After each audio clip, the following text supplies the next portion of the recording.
Hola, hola, buenos días a todos ustedes. Gracias por estar con nosotros como todos los sábados en La Voz de la Salud, en nuestra comarca. Bienvenidos, por supuesto, y es un placer estar con ustedes a través de este medio radiofónico. Hoy vamos a platicar justamente con un buen amigo, antiguo amigo de nosotros, muchas experiencias juntos dentro del hospital, Abilio. Recordar grandes momentos dentro de la práctica médica y de la formación, tanto de la continuación profesional como de la formación tuya y esas experiencias tanto en medicina interna, ¿verdad, Doc? Así es. Medicina interna, estamos hablando con el doctor Abilio Martínez, él es médico de medicina interna y geriatra. Y geriatría, esta especialidad relativamente nueva, pero pues, yo quisiera empezar con lo de medicina interna, ¿no? ¿Hiciste medicina interna aquí en la Clínica 71? Así es, doctor, yo hice aquí medicina interna 71, de hecho estudié aquí en Torreón, yo no soy de aquí, yo vengo de Sonora, estudié aquí y aquí hice medicina interna 4 años. ¿Y cómo llegaste acá de Sonora a Torreón? Lo que pasa es que en mi tierra no había facultad de medicina. Ah, caray. No había escuela de medicina, entonces, pues, en la necesidad de querer ser médico, allá en Sonora, la facultad de medicina más cercana, o las dos más cercanas eran Culiacán. Uh-huh. Y ¿Por qué te persigues? No, pues porque como están las cosas, ¿no? Ahorita pero en aquel entonces no estaba así. Más o menos, ¿no? Sí había algo de inseguridad, pero no tanto como ahora. Ajá. Pero la otra que me quedaba más cerca era la frontera, era el Mexicali o Tijuana. Pero el problema, pues así decirlo, ¿verdad? Eran los costos, el costo muy alto de vida allá.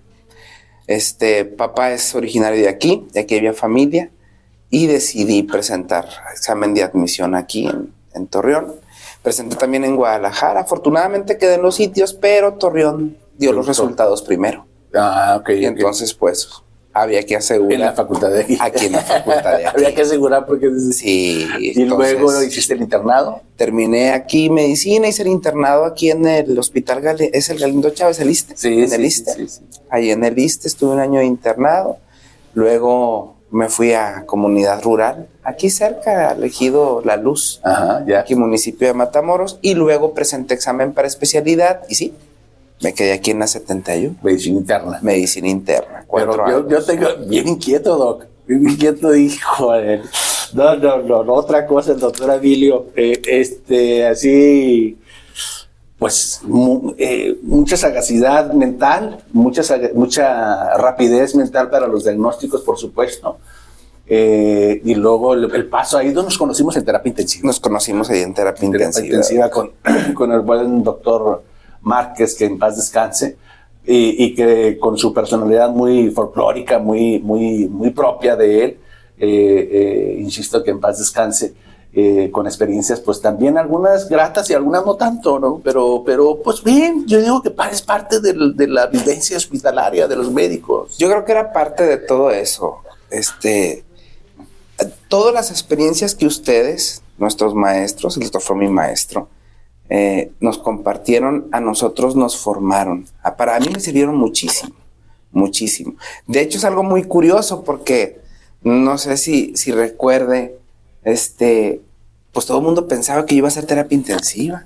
A mí me encantaba. El perfil muy bueno. Sí. Nos perdimos un buen intensivista. No, me gustaba mi terapia intensiva, pero desde que estaba en el internado, siempre me llamó mucho la atención los diferentes criterios que había para tratar a población geriátrica. Y yo pensaba y decía, pues algún secreto tiene que tener esto. Por eso nació la inquietud de hacer precisamente geriatría. Sí, que en aquellos años, no muy pocos, no muchos por supuesto, y nos encontramos en los pasillos que te decía, ¿qué vas a hacer? Que me decías geriatría.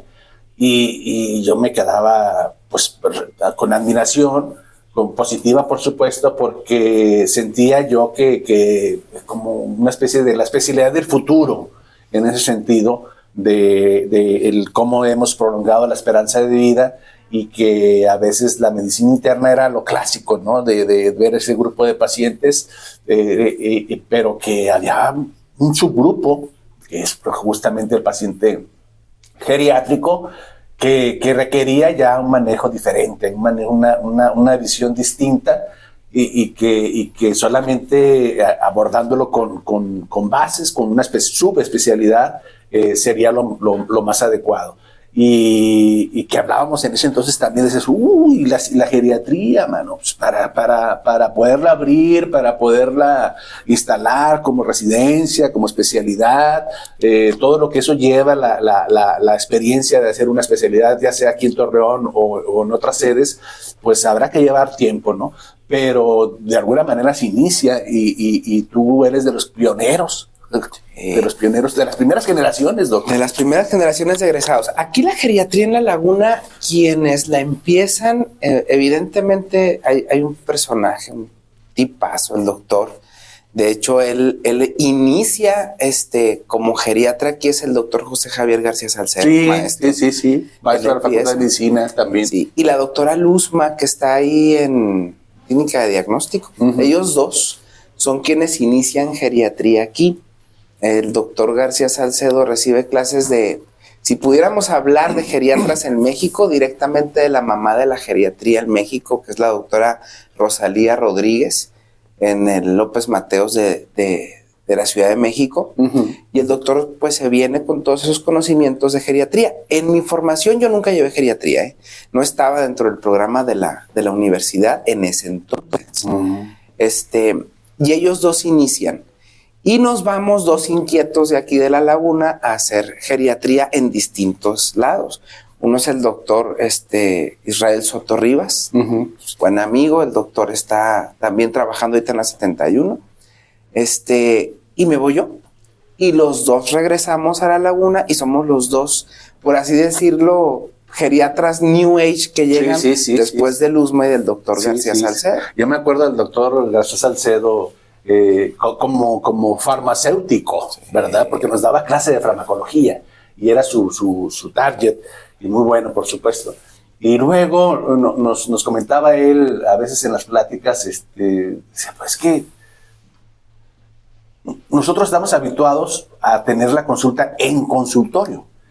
Y el geriatra está habituado a ir a la casa de los pacientes, justamente porque se trata de pacientes de geriatra. Entonces, cuando hablábamos con él oye, es que voy a visitar un paciente, es que voy a la casa del paciente, voy a consulta, y su consulta es intradomiciliaria por las condiciones de los pacientes geriátricos, por supuesto, cosa que también a nosotros no estamos tan acostumbrados, ¿no? Y a algunos no nos gusta mucho ir a la casa de los pacientes, y eso también, entre paréntesis, tenía que ver con los problemas de inseguridad, ¿verdad? Sí. Que a veces los médicos eran agredidos o asaltados en esas rondas nocturnas de ir a visitar pacientes. Entonces era un poco complicado ejercer la medicina de esa manera.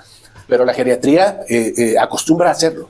Sí, nosotros se acostumbramos. Fíjate que en mi caso ya cada vez me es más complicado. Afortunadamente, pues ha llegado muchos geriatras nuevos aquí a Torreón, pero yo a últimas fechas sí estoy muy saturado, pero de hecho sí es lo ideal. O sea, hay pacientes que a la familia le cuesta mucho trabajo el poder sustraerlos pues de los domicilios para llevarlos a una consulta. Ya. Y aquí es donde sí, o sea, nosotros solemos movernos mucho más en domicilios, ¿no? Yo te preguntaba, cuando pasábamos visita, ¿te acuerdas? Juntos, qué padre es pasar visita juntos con colegas. Te preguntaba, oye, Doc, y bueno, ¿cuál es cuándo te puedo pedir una interconsulta a geriatría? ¿A partir de qué edad? Ok. Y tú me dices, bueno, pues, ¿cuál es la edad de decir que no me rechazaras la interconsulta? ¿No? De decir, no, de 50 años no entra en geriatría, ¿no?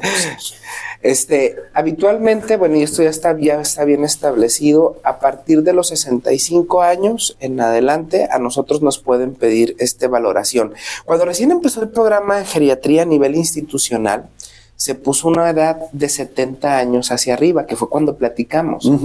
Pero en ese entonces, la cantidad de geriatras que había a nivel institucional dentro del IMSS era muy, muy pequeña.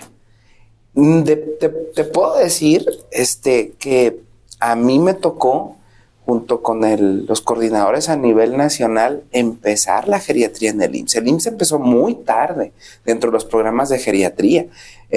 Con mucho desde la década de los 90, el ISSSTE a nivel central, allá en la Ciudad de México, y Salubridad en nutrición, ya tenían programa de geriatría. Nosotros empezamos muy tarde. Lo que sí te puedo decir es que dentro del instituto, quienes iniciamos la geriatría aquí en Torreón, fuimos precisamente pues, tu servidor y Isra.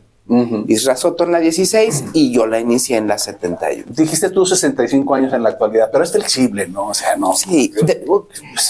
Decir cuando una persona llega a ser viejo, pues, dejándonos de eufemismos o ancianos, es tanto decir como cuando una persona es más rica o más pobre. Es difícil. Nosotros en geriatría pensamos más en términos de funcionalidad. Entonces, quien se beneficia más de la atención de un geriatra son los pacientes que están mucho más abatidos funcionalmente. ¿Por qué? Y esta es una realidad. Porque generalmente los médicos en ese tipo de pacientes que nada más están en casa, que tienen dificultades para moverse, para trasladarse, para pensar, para razonar bien, se omiten muchos diagnósticos. No profundizamos más allá y desafortunadamente también atribuimos cosas a la edad.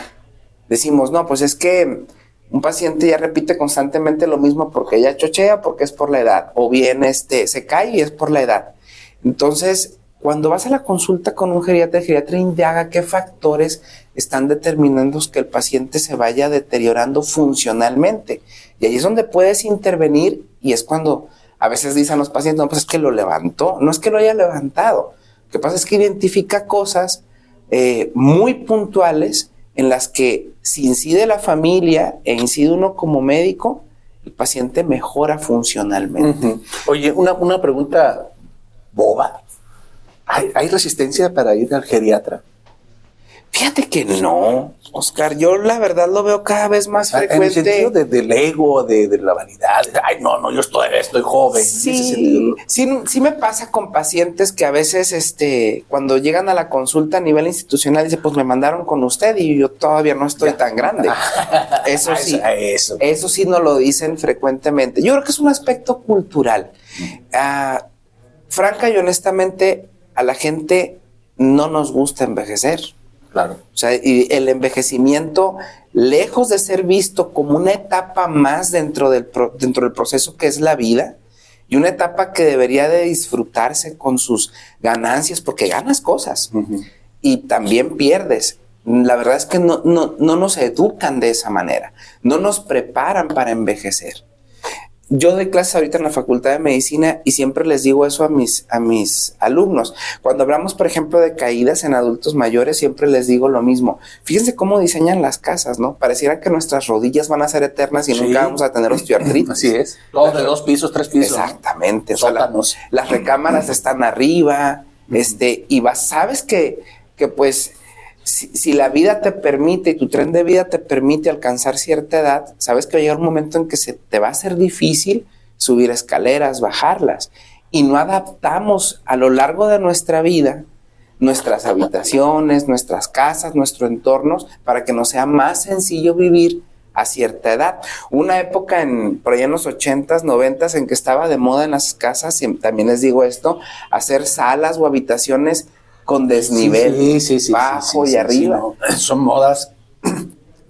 Y no tiene nada de funcionar. No tiene nada de funcionar. Y terminamos cayéndonos tarde o temprano y tiene sus consecuencias, sobre todo lo de las escaleras. Yo tengo familiares que están enclaustrados en el primer piso. Sí. Porque no pueden bajar la escalera. Exactamente. O sea, bajan la escalera en condiciones o en situaciones especiales. Sí. Porque bajar la escalera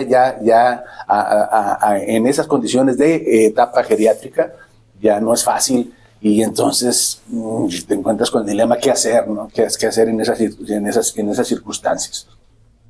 Parece ser que hay un precio, pues, por el envejecimiento.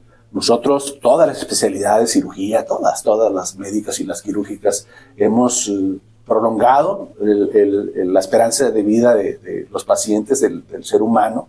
Si antes fallecía en el promedio a los 50 años, pues ahora ya andamos superando los 70, no sé cuál es la esperanza. 78. 78. Para las damas, las mujeres suelen vivir más. 80 años casi, ¿no? Entonces, eso ha producido o ha hecho florecer, por llamarlo de alguna manera, entre comillas, ciertas enfermedades que anteriormente no se veían con tanta frecuencia, o si se veían, eran un poco diferente la manera de abordarlo. Me refiero a una de las cosas fundamentales que tiene que ver con la edad, que es la pérdida de la memoria, el Alzheimer, que en su momento pues no era tan común. Incluso tú me corriges si hubo problemas para poder estadificarla o diferenciarla de otras enfermedades neurodegenerativas, de sacarla de ese costal y decir, esto es Alzheimer, esto no es una enfermedad psiquiátrica. De hecho, así fue como se localizó a la primera paciente en un hospital psiquiátrico, en donde el marido fue a recluirla, a internarla a ese hospital, porque la esposa estaba muerta de celos pensando en que el marido andaba con la vecina, ¿no? Y lo agredía y lo maldecía. Y entonces el marido ya, harto de esa situación, va y entrega a Agustín Deter, estamos hablando de hace 100 años prácticamente, a un hospital psiquiátrico. Pero Alzheimer tuvo la sagacidad de decir, esto es diferente. Esto no es sífilis, no es neuropatía cerebral por con secuelas de sífilis, que era algo también, una epidemia en ese entonces, sino una enfermedad distinta, una enfermedad, porque él obtuvo el cerebro después de fallecida la paciente y analizaba y le gustaba mucho dibujar.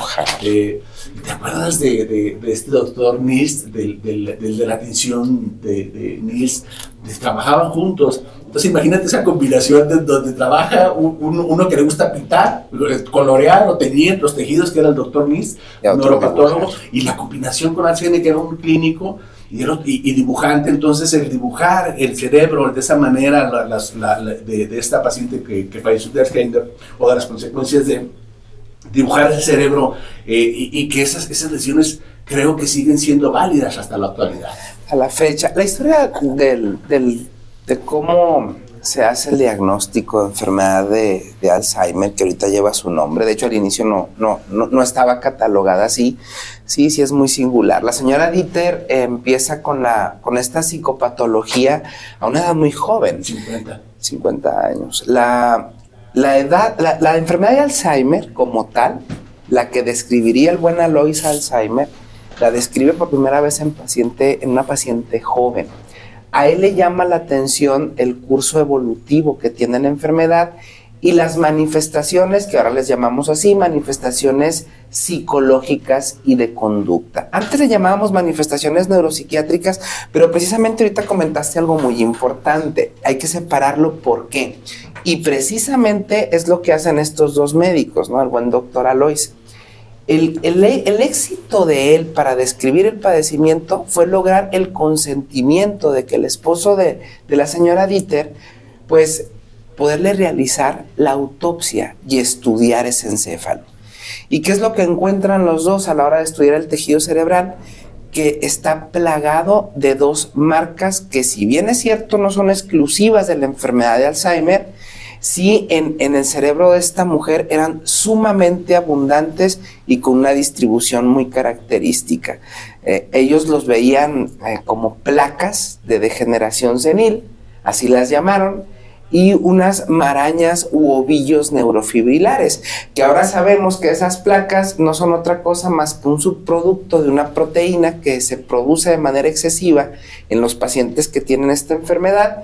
Y esos ovillos neurofibrilares no es otra cosa más que el esqueleto de las neuronas que van muriendo mucho más rápido que en un cerebro normal.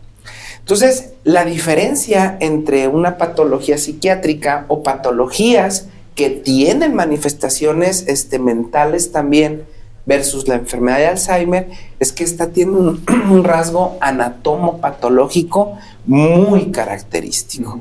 Esa es la diferencia principal.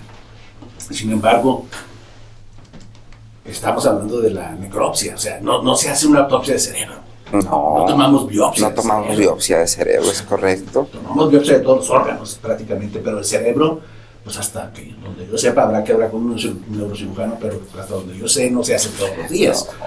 Y se hace la biopsia, pero cuando se operan del paciente ya está abierto por otras causas. Pero a donde quiero llegar, estamos hablando con el doctor Abilio Martínez, médico geriatra de aquí de nuestra comarca. Y hacer geriatría no es cualquier cosa, primero tienen que aventarse medicina interna y después geriatría. Entonces es algo muy apasionante este asunto y tarde o temprano nosotros vamos a estar ahí consultándote. Fíjate que hay una cosa que oye, mañana me ves. Hay una cosa que te quiero comentar. Fíjate que antes era así, o sea, tenías que hacer 4 años de medicina interna y luego hacías 2 de geriatría. Ahora ya no.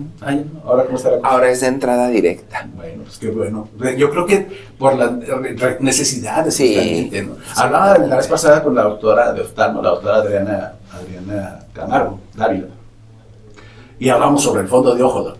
Y decíamos, bueno, pues es que el fondo de ojo ya ves que tienes tu técnica, en fin, y decíamos, pues para diagnosticar la retinopatía diabética, se requeriría, para hacer el diagnóstico adecuado y bien, pues ¿cuántos oftalmólogos requiere México? ¿No?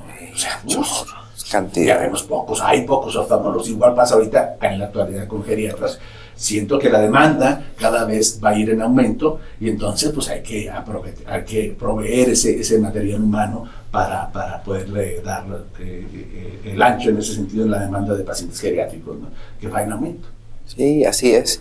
Sí, por la dinámica poblacional, ¿no? Como ahorita decías, yo creo que con la población geriátrica, la medicina tenemos una gran deuda. Hemos logrado aumentar la cantidad de años, pero pues ¿a qué costo? El costo ha sido muchos años, pero una gran parte de esos años al final de la vida con muy mala calidad de vida. Por lo que comentabas, ¿no? La emergencia de estas pandemias, sobre todo enfermedades metabólicas, generan mucho costo funcional. Entonces sí, hay una gran necesidad. De hecho, este esquema cambió de hacer 4 años de medicina interna a después hacerla de entrada directa. Fíjate que en su tiempo el consejo y los que se encargan pues de regular cómo se mueven las especialidades médicas nos consultaron. Yo creo, en un inicio, yo me resistí, o sea, no, pues es que hay que hacer 4 de medicina interna y 2 de geriatría, porque nos pidieron opinión. Claro. Pero yo creo que fue acertado, ¿eh? Fue acertado por supuesto que sí. Acortar, hacer una especie, un atajo, ¿no? Sí. Para solucionar este problema. Oye, Doc, pero tú me decías, estamos de acuerdo que el diagnóstico puede ser patológico o anostomopatológico. Pero cómo clínicamente a veces es difícil separar lo que ya se hizo después. A veces supongo yo que para ustedes también ha de ser difícil, por momentos, por supuesto, terminas haciendo el diagnóstico en la mayoría de las partes, pero por momentos a veces es difícil para el paciente en general, y eso lo vemos en los pacientes también, cuando inicia el paciente con síntomas de Alzheimer, es decir, esto es Alzheimer y esto es otra cosa. Esto es muy interesante. Han cambiado mucho los conceptos. Sí, o sea, diagnosticar a un paciente con una demencia cuando ya está clínicamente manifiesta, digo, pues sin temor a equivocarme, o sea, charlando con cualquier paciente por un buen periodo de tiempo te das cuenta de que la memoria falla y eso no confiere ningún éxito, pues. El diagnóstico de la enfermedad de Alzheimer ha cambiado conforme ha pasado el tiempo. Ahorita el chiste es tratar de diagnosticarla en etapas preclínicas. Sí, y esto va ligado a 3 tipos de diagnósticos. Por un lado están los diagnósticos que se hacen con factores de riesgo genéticos. Hay que recordar que la enfermedad de Alzheimer se puede dividir en 2 tipos. Una enfermedad de Alzheimer de inicio precoz, que fue precisamente la que describiría el buen Alois Alzheimer, que siempre tiene que ver así es en la mayoría de las veces, con marcadores genéticos, mutaciones en ciertos genes específicos. Los más frecuentes son genes que codifican una proteína que es la presenilina 1 y presenilina 2.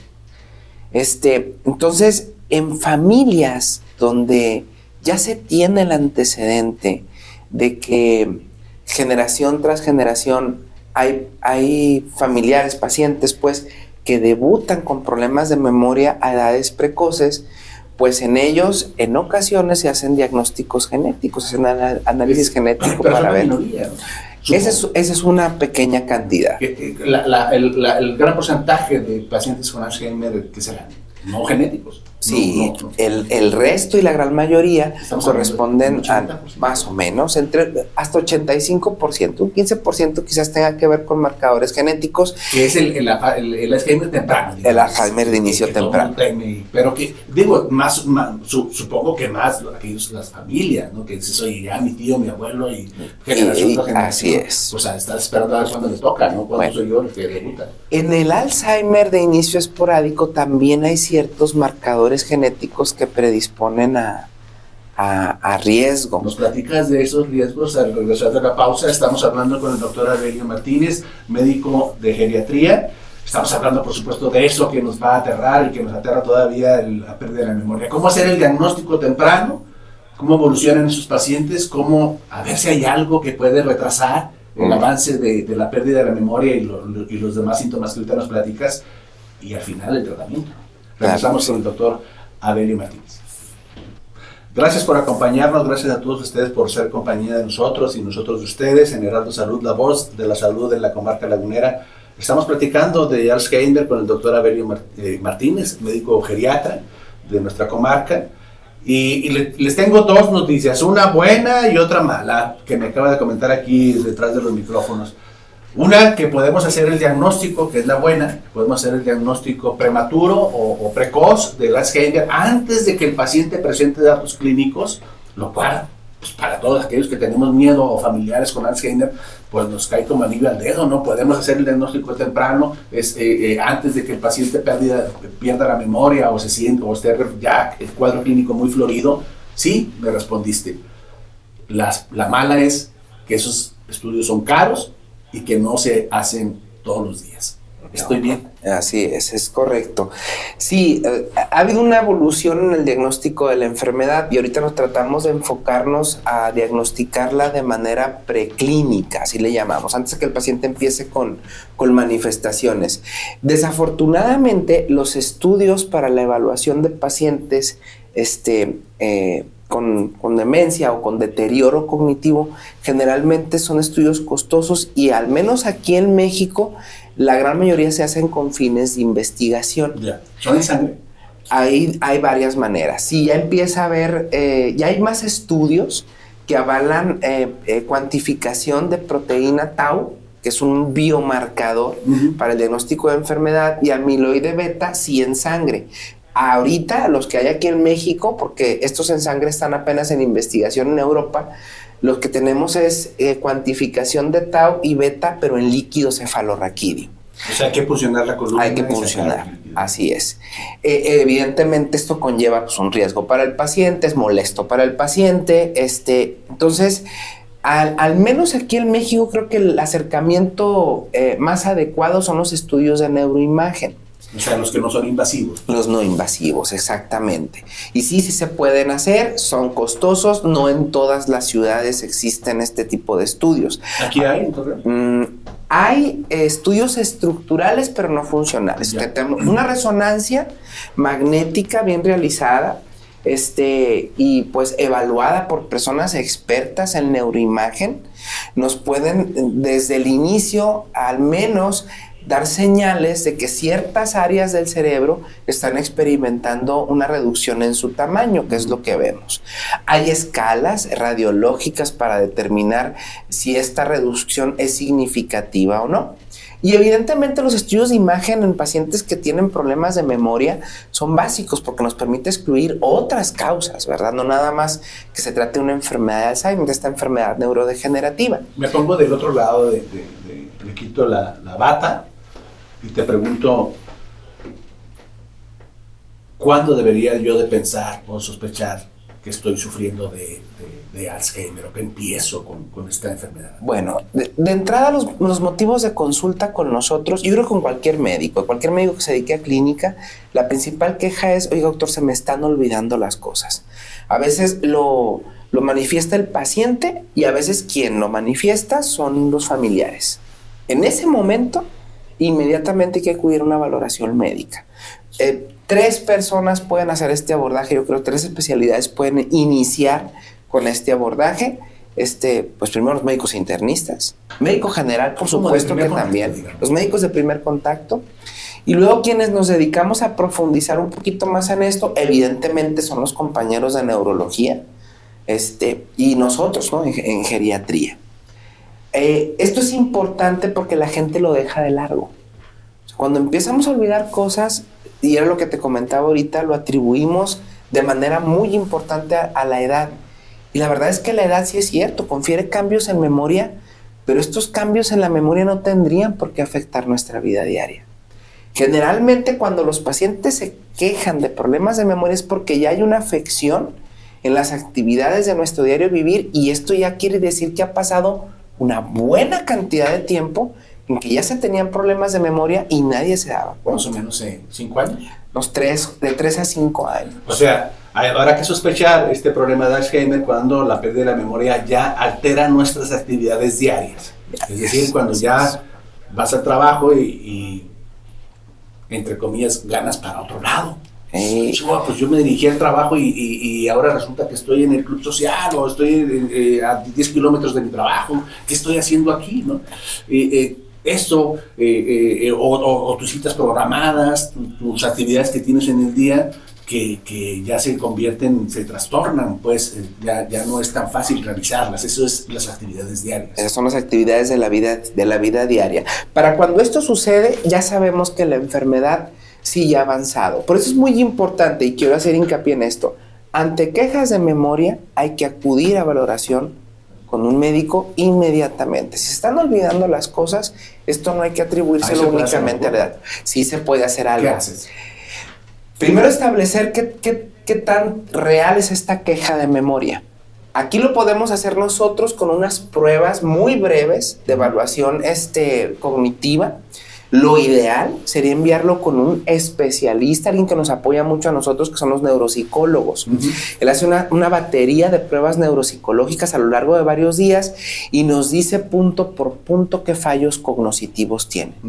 Identificando ese patrón, yo puedo atribuir esa queja de memoria desde causas que son potencialmente reversibles, o bien, si no encuentro esas causas potencialmente reversibles, entonces sí, ¿verdad? Pasar a lo siguiente, que son los estudios de imagen, y ver si hay posibilidades de que un paciente desarrolle una enfermedad neurodegenerativa como es la enfermedad de Alzheimer. ¿Puedes, 2 preguntas, 1, prevenirlo con alguna medida, la pérdida de la memoria de Alzheimer, y 2, ese paciente que estás mencionando que está en el inter, digamos, hacia las cosas peores que más tarde vamos a hablar, puedes tratarlo ya y evitar que avance hacia cosas peores clínicamente? Oscar, que en eso se ha hecho mucha investigación, bastante investigación. A grosso modo, 3 cosas son las que sabemos que retrasan, por un lado, el proceso de envejecimiento cerebral normal, y por otro lado, los pacientes que tienen ya problemas cognitivos pudieran enlentecer esa progresión, ¿no? La primera, y son cosas sencillas, esto es más curioso, nada más que tienen que estar estructuradas, es la actividad física. O sea, el ejercicio, caminar, hay ejercicios que están muy bien determinados que mejoran las capacidades cognitivas. El Tai Chi es uno de ellos, tiene múltiples estudios. Eso es lo principal. Segundo, la alimentación y el control de las enfermedades crónicas. Diabetes, hipertensión. Exactamente. Sí. Y tercero, la estimulación cognitiva. Y por estimulación cognitiva no me refiero a únicamente que la gente se siente y diga, bueno, voy a resolver sudokus, voy a hacer sopa de letras. No, me refiero a actividades bien planteadas por un rehabilitador cognitivo, o sea, la para estimulación estimular. cognitiva no estás hablando del uso del celular. No, para nada. No. Es que estoy aquí pegado al celular, estoy viendo videos y... No, al contrario, no mejora. No, me refiero a actividades que en realidad... Sí, de hecho sí, al contrario, porque mientras más hagamos lo que estamos habituados a hacer, menos plasticidad entre las neuronas que quedan creamos. Mira qué interesante eso. O sea, si haces lo mismo día tras día, como que no hay estímulo para crecer. Exactamente. Nuestro cerebro sufre adaptaciones con el correr del tiempo. De hecho, en las etapas precoces de las enfermedades neurodegenerativas, como es la enfermedad de Alzheimer, unos estudios funcionales donde pintan glucosa para ver cómo brilla el cerebro.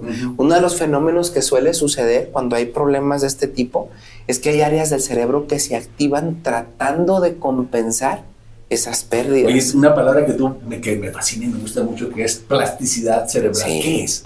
La plasticidad nos referimos a esa capacidad que tienen nuestras neuronas de establecer nuevas conexiones y nuevas vías para facilitar recuerdos o actividades.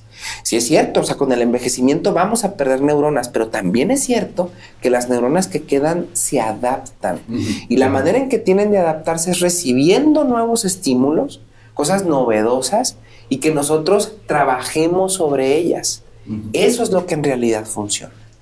Eso es desde el punto de vista de medidas generales, como le llamamos nosotros. Así es. Terapéuticas, de medicina, me refiero. A la fecha no hay para retrasar, ¿verdad? Para retrasar, bueno. Los omega 3. Omega 3, sí.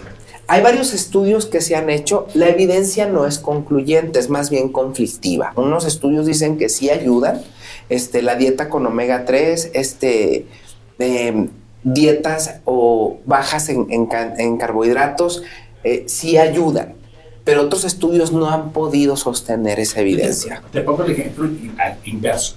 Ya tengo ese problema de que tú me mandas con un neuropsicólogo y me hace esas pruebas y resulta que tengo ciertas áreas cognitivas ahí alteradas que pueden degenerar o terminar en el caso clínico de Alzheimer clásico, digamos. Y ya dijiste lo que es bueno.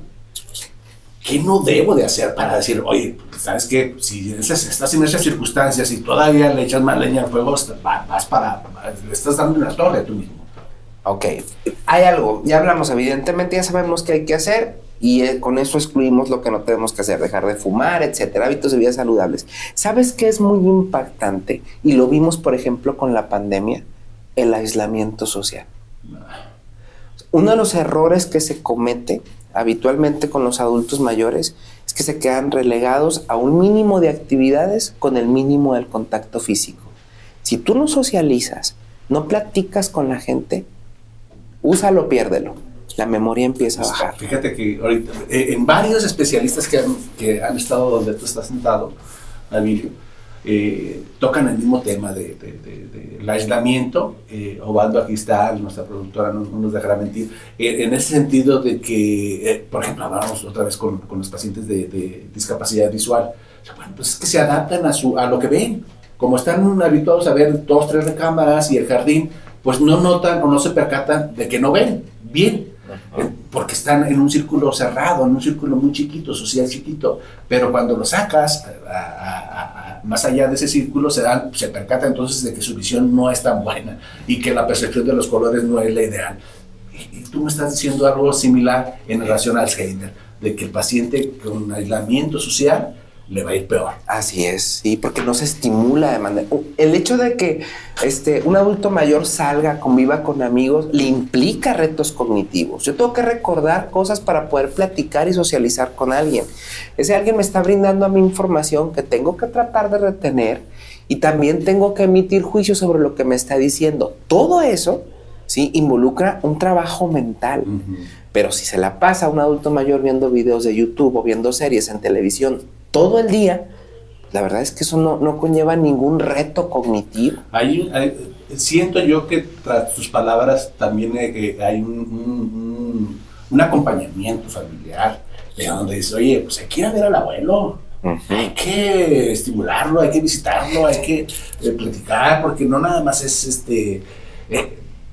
contratar una enfermera y un cuidador, que el cuidador está, porque me toca con pacientes que me dicen, no, doctor, ¿yo para qué quiero la enfermera? La enfermera llega y se siente en el reposo y se pone a consultar el celular y ella dice que me cuida.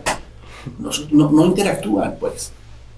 Y el familiar cree que al contratar un cuidador ya es suficiente y que está acompañado, pero no, los jóvenes enfermeros o enfermeras o cuidadores, etcétera, pues están en lo suyo y nada más están para el llamado de quiero un vaso de agua, quiero cambiarme, acompáñame al baño, pero no es una interacción social o entre médico-paciente o entre paciente y cuidador ideal. No, y ¿sabes qué es lo peor? Lo voy a decir en palabras de un paciente. O sea, tengo pacientes que tienen este problema, que generalmente están aislados. Cuando pregunto a la misma familia, dejando de lado los cuidadores remunerados, oye, ¿ustedes van y lo visitan? Sí. Y en alguna ocasión un paciente me dijo, bueno, doctor, nomás le voy a decir algo. Una multitud no es una compañía. Repite eso, por favor, para la gente que para aquellos que nos caiga el saco. Los cuidadores, ¿qué dijiste? Que así lo manifiestan los pacientes. Una multitud no es una compañía. Puede haber gente para todos. O sea, mucha gente en la casa de los abuelos, pero si nadie interactúa con ellos, si nadie platica con ellos, si nadie se interesa por lo que les gusta a ellos, pues eso en realidad no les ayuda cognitivamente. Hay una evolución que ahorita que hasta me pongo la piel chinita porque es una evolución no grata para nadie, que es cuando el paciente va de mal en peor. Ya hay periodos de agitación, periodos de agresividad, muy irritado, confusión cuando come y cuando no, sí. ¿Verdad? Es que quiere comer todo el día y ya le dimos de comer, en fin, se trastorna el sueño, hasta que el paciente evoluciona, yo no sé qué tan rápido, qué tan lento, a estar postrado en la cama, en donde ya no se mueve, se defeca, se orina sobre su propia cama, sobre su propia ropa. Hay úlceras de decúbito, úlceras en la cadera, hay pulmonías o neumonías porque no se mueve el paciente, neumonía estática. Ya estamos hablando de una etapa muy grave y terminal de la pérdida de memoria, en particular de Alzheimer. Sí, a lo largo de la evolución de la enfermedad hay dos manifestaciones. Por un lado están las manifestaciones cognitivas, lo que recuerdo, lo que sé hacer, cómo lo hago. Y por otro lado están las manifestaciones psicológicas y de conducta. Fíjate que ese es el principal motivo por el que nos visitan. Nosotros diagnosticamos enfermedad de Alzheimer cuando el paciente va porque la familia lo lleva porque ya está cansada de los ataques de celos, de las ideas delirantes, me robaron, tú me debes tal cosa, que eso fue hace como 20 años, pero la reclama como si hubiera sucedido hoy o ayer. Ahí es cuando la familia generalmente busca ayuda. No duermen en toda la noche, abren cajones, se salen, piensan que van a ir a trabajar a las 3 de la mañana, buscan a los niños. Entonces, sí, esto es bien difícil, bien pesado el sobrellevar para la familia. Y aquí es donde, pues, tanto médicos geriatras, médicos neurólogos y médicos psiquiatras nos enfrentamos a una disyuntiva que es bien pesada, ¿no? Hay una cosa que yo les digo a los familiares de mis pacientes, porque ellos lo expresan como un deseo. Se los digo así, les soy muy franco. Ellos quieren a veces, y es una expectativa muy alta, que haya un medicamento que en el día lo mantenga despierto, pero tranquilo. Nada de agresivo, y feliz, y participativo.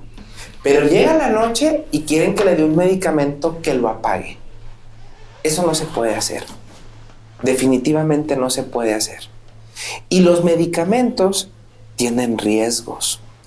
Yo en pacientes, por ejemplo, jóvenes que han pasado por pérdidas muy fuertes, que su cabeza se llega a disociar, su mente se llega a disociar, tú puedes tener a alguien, pues digamos, sedado, si gustas, 3, 4 días, situaciones fuertes, hablo de pérdidas, por ejemplo, de hijos en personas jóvenes que entran en depresiones severas. Los puedes tener sedados 3, 4 días y el físico aguanta, comer poco, beber poca agua. Pero tú agarras a un señor de 85 años y lo tumbas por 6 o 7 días con psicofármacos y empieza a hacerte insuficiencia renal, como comentabas ahorita, neumonías por hipostasis, etc. Entonces, esa línea que hay entre controlar la enfermedad y mantenerse a un paciente nada más para que no esté dando lata, es bien complicado de que la familia no se entienda. Sí, es bien complicado llevar con la familia, bien difícil. Y el desarrollo de estas manifestaciones psicológicas y de conducta, fíjate que es curioso, tiene que ver con los rasgos de personalidad de los pacientes. Hay pacientes que son muy tranquilos, es más, son muy bonitos, te podría decir. Se ríen, platican constantemente lo mismo, pero son muy campechanos, todo se les resbala. Ya vamos a dormirnos, papá, lo agarran de la manita, sí, ya vamos a dormirnos. Y van y se acuestan, y a veces ni duermen, están con el ojo abierto, pero muy tranquilos. Pero personalidades a lo largo de la vida que son muy narcisistas, muy inflexibles, y si desarrollan demencia, híjole, Oscar, es bien difícil sobrellevarlos. Familiares que a veces lloran por la agresividad que a veces tienen con ellos, en que se quedan con ideas muy fijas sobre cosas pasadas, ¿no? Sí, sienten que el cuidador es su homicida. Sí, o su enemigo. He tenido pacientes con traumas porque evidentemente dentro de su enfermedad despiertan en la madrugada, no conocen el sitio, no conocen a quien los cuida, agarran el bastón en la cabeza. Lo ven como una amenaza. ¿Sí? Como una amenaza. Y eso también se los hago entender a la familia. Les digo, es que imagínense despertar un día y no saber en qué lugar estás. Con gente que no conoces. Se te acerca una señora y te quiere meter unas pastillas a fuerza en la boca. ¿Es tu esposa? Sí, y tu respuesta inmediata va a ser defenderte, ¿no? ¿Hay tratamiento? Sí, hay tratamiento. Hay un tratamiento y ojo, y en esto quiero hacer mucho hincapié, no detiene el desarrollo de la enfermedad. Algunos pacientes, y así que un porcentaje adecuado, mejoran con tratamiento. Lo que buscan los tratamientos es aumentar la cantidad de neurotransmisores y evitar que las neuronas se sigan perdiendo. Eso es lo que buscan. No lo logran de manera muy eficiente. Esa es una ventana del tratamiento. Voy a decir algo, nosotros como médicos estamos acostumbrados a la curación, ¿verdad? Es decir, ¿sabes qué? Tenía una neumonía y ya no la tengo. Tenía una fractura y ya ahorita, mira doctor, ya muevo el brazo, camino y cargo cosas. Un paciente con Alzheimer, hasta el momento actual, por desgracia, y esperemos que pronto sean las cosas contrarias al revés, no podemos regresarle la memoria. No. Es que el paciente diga, la perdí, doctor, en el 2021, y mire, ahorita ya recuerdo todo. No pasa eso. No, eso no sucede. Hay algo que le quiero comentar al auditorio, y se los digo porque por si entramos a la parte triste, ¿no?, de esta enfermedad. Bueno, en primer lugar, decirles pues que no se sientan solos. O sea, procuren hacerse acompañar. Aquí la familia es muy importante. Sí, para esta enfermedad no hay cura, pero aquí es donde se tiene que ver el apoyo del resto de la familia.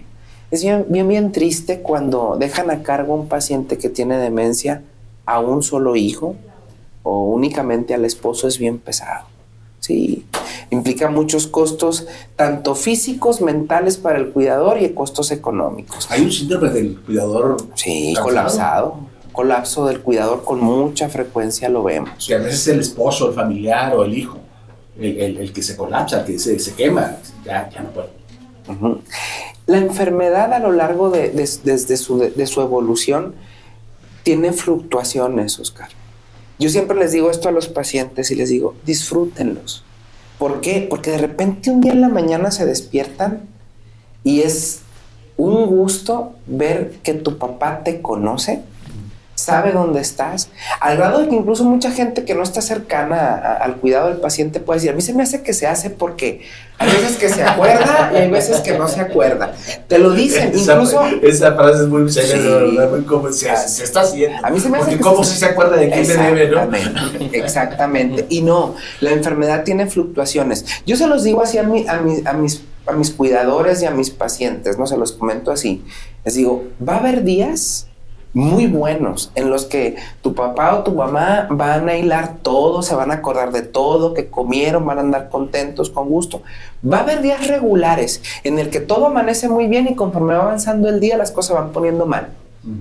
Va a haber días muy malos y va a haber días, se los digo así tristemente, en que uno como cuidador se arrepiente de haber nacido. Doctor Emilio Martínez, médico geriatra, hay una asociación entre el Alzheimer y la demencia. ¿Es necesario tener Alzheimer para padecer demencia o son dos cosas distintas? No, las demencias es un grupo de enfermedades que tienen como característica dos cosas. Uno, lo que decíamos ahorita al principio, ¿no? Una marca histopatológica, yo puedo ver algo en el cerebro, algo que cambió. Y dos, involucran problemas cognitivos. El Alzheimer es un tipo de demencia, con mucho la más frecuente. La segunda más frecuente es la demencia vascular. Los microinfartos por las enfermedades crónicas, ¿no? El tabaquismo, la diabetes, la hipertensión. Entonces, el Alzheimer es un tipo de demencia. Y algo también que le quiero decir al auditorio que es muy importante. Por favor, demencia no es igual a locura. Ese término ni siquiera en medicina, o sea, no lo utilizamos, pues. Un paciente con demencia no está loco. Un paciente con demencia tiene problemas de memoria y o alguna otra función cognitiva. ¿Sí? Porque luego a veces incluso hasta se ofenden familiares. O sea, mi papá tiene demencia, o sea, está loco. No. Y eso es algo que les quiero dejar bien en claro. Es una enfermedad como cualquier otra enfermedad, como alguien que tiene, no sé, neuropatía, ahorita comentabas retinopatía diabética, alguien que tiene cáncer de mama, desafortunadamente, qué sé yo, es una enfermedad, punto. ¿Tú crees que puede haber cura algún día para la Alzheimer? Se han hecho muchos esfuerzos, sobre todo con vacunas, para intentar reducir la carga de beta amiloide. Podríamos hablar un buen rato de esta teoría amiloidea del Alzheimer, porque hace poco cayó una bomba en la comunidad científica, donde los estudios se han enfocado demasiado en esa teoría y pareciera ser que no. Se cometieron algunos errores por ahí metodológicos con algunos estudios y tenemos que expandirnos más. El intento más cercano que se ha hecho han sido con vacunas y con estos fármacos que se llaman anticuerpos monoclonales. Yeah. Pero como el cerebro es un santuario, las complicaciones pueden ser graves y causan encefalitis, inflamación. Y eso es lo que no se ha podido atender bien, pues. O sea, los efectos secundarios de estos medicamentos y una respuesta sostenida. ¿Nos puede repetir para despedirnos, el doctor Emilio Martínez, médico geriatra, cuál sería una sospecha de Alzheimer clínicamente, ya que no tenemos lo del laboratorio, tanto como paciente como familiar, para poder decir, pues, ¿sabes qué? No estaría de más una valoración. Una valoración. Cuando un paciente empieza a experimentar problemas de memoria y estos problemas de memoria creen conflicto en la vida del paciente o en sus familiares, es el momento de acudir a llevarle una valoración médica.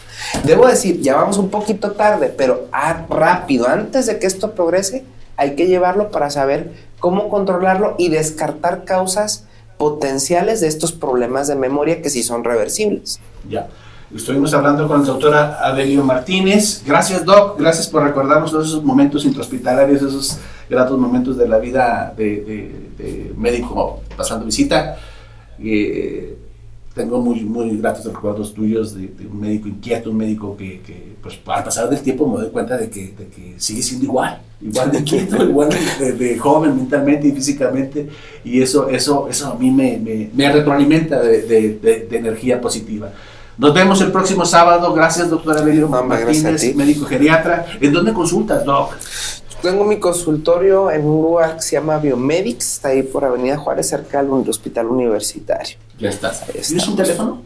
Sí, es el 8717-184174. Entonces, Biomedics está enfrente del Hospital HU. Adelantito del HU. Adelante del HU. Ahí pueden buscar al doctor Emilio Martínez. Búsquenlo en redes sociales. Gracias a toda la gente que hizo posible este programa. A Iván, a Éter, a nuestra productora Judith, a Obando, en fin, a toda la gente, a todo el equipo de Heraldo Salud. Gracias, nos vemos el próximo sábado a las 9. Gracias a usted.